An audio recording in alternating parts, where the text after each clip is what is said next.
बिस्मिल्लाहिर्रहमानिर्रहीम, अस्सलाम वालेकुम। उम्मीद है आप ठीक होंगे, खैरियत से होंगे। तैयब बलोच आपकी खिदमत में फिर से हाजिर है। जी, आज की सबसे अहम डेवलपमेंट तो ये है कि जो हम शोर सुन रहे थे कि जुडिशल पैकेज आ रहा है और बहुत सारे लोग कह रहे थे कि नहीं ऐसा मुमकिन नहीं, हुकूमत के पास 2/3 नहीं। लेकिन अब जो डेवलपमेंट आ रही है, पार्लिमानी पार्टियों के जो इजलासेस हो रहे हैं, उससे अब ये चीज़ समझ जो है वो समझने में जो है वो बड़ी आसानी हो सकती है या हो गई है कि जो है वो अब हुकूमत जो है वो अपना होमवर्क कंप्लीट कर चुकी है। सही मंसूर अली शाह ने बेहतरीन कोशिश की कि कुछ भी हो जाए हुकूमत जो है उसके पास इख्तियार ही ना रहे आईनी तरमीम करने का। उन्होंने अपने तौर के ऊपर पूरे पार्लिमान को जो है वो हैंग कर दिया और हुकूमत से 2/3 खींच ली और कहा देखता हूँ मैं कैसे जो है वो आप आईनी तरमीम करते हो। लेकिन इसके बावजूद सियासतदान होती है। अगर जज सियासत करेगा तो फिर इंसाफ तो गया ना, नापैद हो गया। सही मंसूर अली शाह ने सियासत की, लेकिन सियासत काम है सियासतदानों का। तो अब सियासतदान जो है वो सियासत करके दिखा रहे हैं सही मंसूर अली शाह को कि ये होती है सियासत। तो अब जो डेवलपमेंट है वो मैं आपको ये बताता हूँ कि तमाम जो स्टेक होल्डर हैं पार्लिमान में, जितनी भी पॉलिटिकल पार्टीज़ हैं, उन सब ने जो है वो अपने तौर के ऊपर अपनी जो इजलास है वो बुलाया है पार्लिमानी पार्टियों का। और सदर आसिफ अली जरदारी के बारे में सुन रहे हैं कि उन्होंने पाकिस्तान पीपल्स पार्टी पार्लियामेंटेरियंस का इजलास जो है वो तलब किया है और आज हो सकता है कि सदर हाउस में इशाया दिया जाए। इसके साथ साथ उन्होंने अपने तमाम जो मेंबरान कौमी असम्बली और मेंबरान सेनेट हैं उन सब को जो है वो तलब किया है कि आपने इस्लामाबाद में होना है।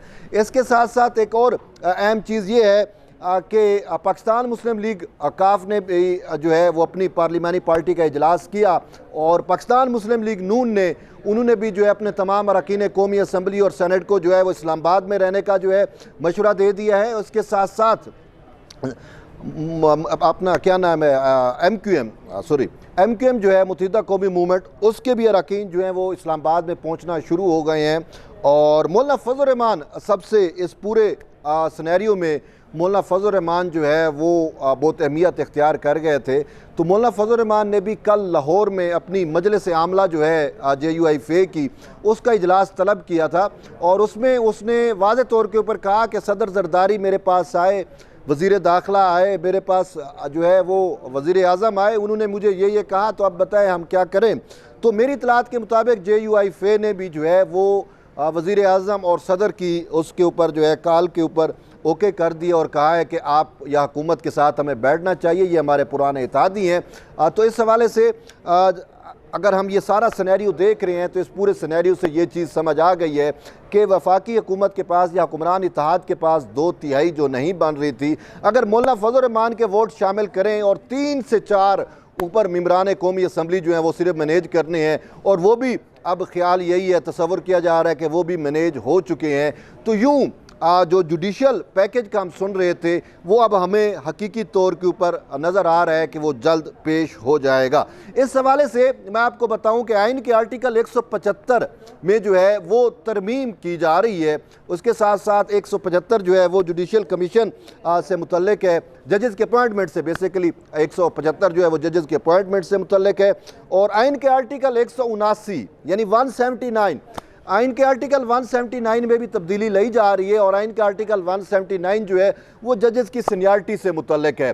तो यूँ ये दो बड़ी तब्दीलियाँ हैं। लेकिन ये भी कहा जा रहा है कि आइन के आर्टिकल 200 में भी तब्दीली जो है यानी 200 में भी तब्दीली लाई जा रही है और 200 का जो है तब्दीली वो जजेस की रोटेशन से मुतल्लिक है।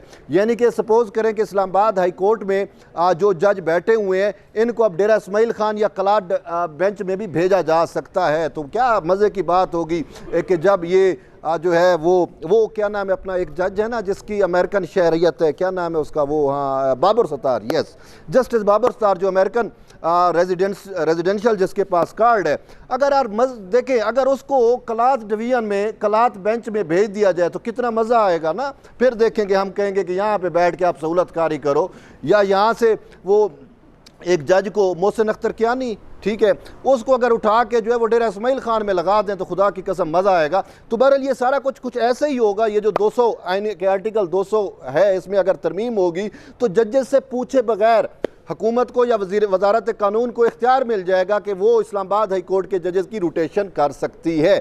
और ये हुकूमत का कोई मुतालबा नहीं था, बेसिकली ये मुतालबा खुद वकला का था।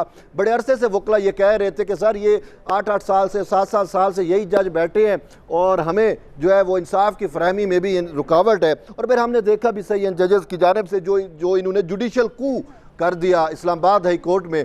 तो अब इन सारी चीज़ों को जब हम मद्देनज़र रखते हैं तो फिर हम यही कहते हैं कि हुकूमत को जो है वो आईनी तरमीम लेके आनी चाहिए। लेकिन इससे के साथ साथ मैं हुकूमत को ये ज़रूर कहूँगा कि आप इस आईनी तरमीम के साथ साथ जो है आपको जो है वो इन 8 जजेस को भी फिक्स करना चाहिए, ऐसे जजेस जिन्होंने जो है वो बादियुल नज़र में लेकिन सुप्रीम कोर्ट के 2 जजेस के फैसले की रोशनी में जस्टिस अमीनुद्दीन खान और जस्टिस जो है नईम अफ़गान, अगर उनकी बात को थोड़ा सा भी आप वज़न दे दें तो वो तो बरमला कहते हैं कि जी सही मंसूर अली शाह की क़यादत के अंदर, यानी कि वो 8 जजेस जिसकी कमान मंसूर अली शाह साहब कर रहे थे, उन्होंने जो है वो आइन शिकनी की है, मावरा आइन फ़ैसला दिया है। तो ऐसे सारे तनाजुर में, ऐसी सारी सूरत हाल में अगर पार्लिमान इन जजेस को फिक्स नहीं करता तो फिर मैं समझूंगा कि पार्लिमान ने वक्त का तकाजा पूरा नहीं किया।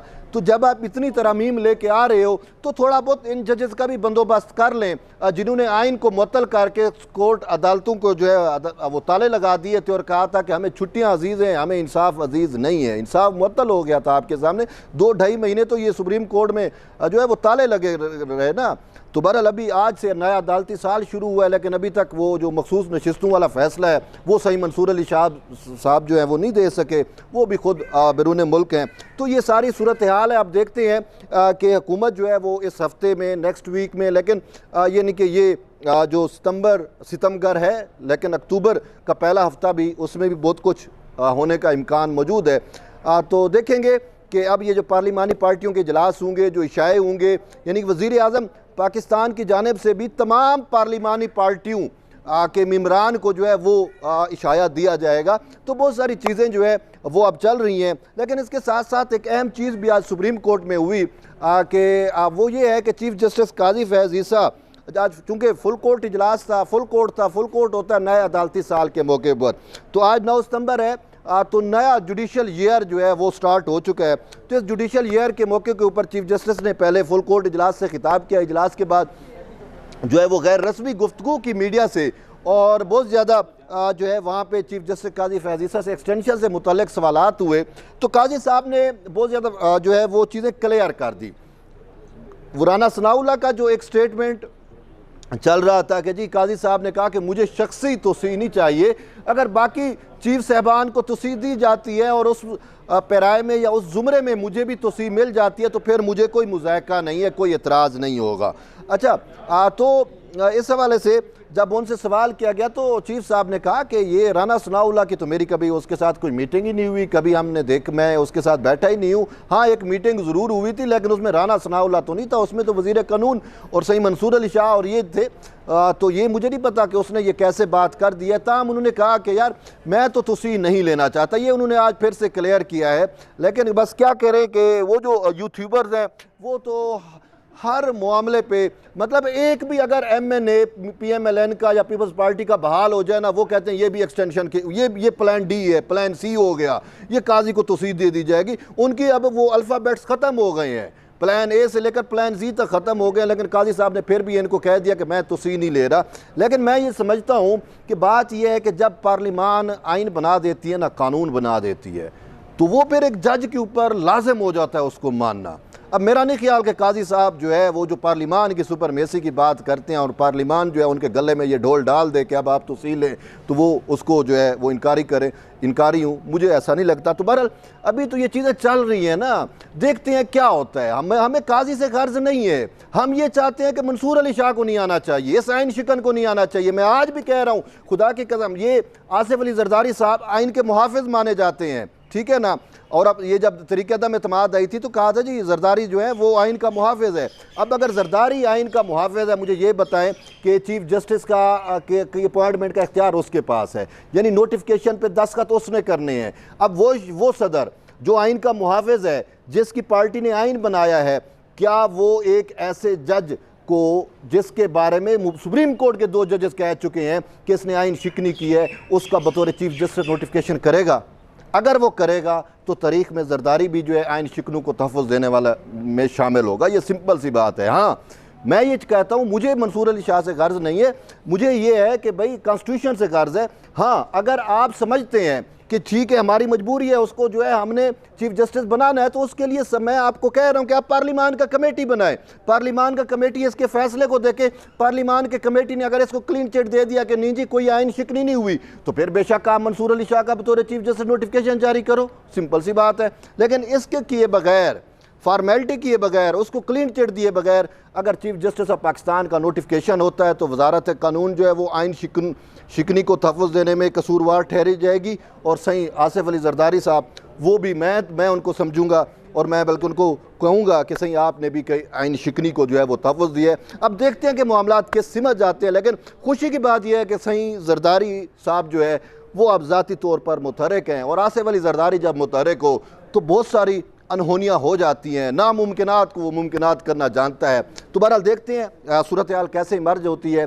उस वक्त तक जुड़े रहिए तैयब बलोच के साथ। मिलते हैं एक नई वीडियो में, तब तक ले इजाज़त दें। अल्लाह।